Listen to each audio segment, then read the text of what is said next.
Hey everyone, so in today's video I'm going to be doing 2 strand twists on short natural 4C hair. Hair is freshly washed and I like to start with pre-parting and pre-sectioning of the hair. So I do this because it's just a way that I keep myself organized, and I also like to have the twist proportionate. I will be using the Expression Springy Afro Twist. This is in the length 12 inches.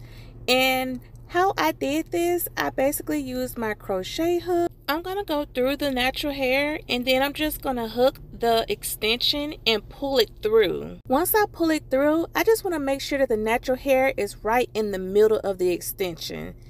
Then I'm going to separate the natural hair into a top and bottom piece. I'm going to get my little comb here and basically just kind of comb it out to blend as much as I can with the extension pieces. And then I'm going to get a little bit of shining jam or whatever kind of jam you have. Put that on there just where it can kind of blend with the hair even more.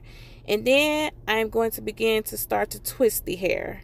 I really do love doing this hairstyle because, for one, it's quick, it's easy, and even if you have short hair, you still can achieve this hairstyle.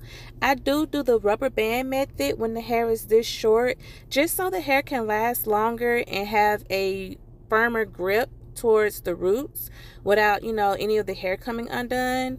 But this is basically what I do. A lot of people ask, how do I keep the end from unraveling?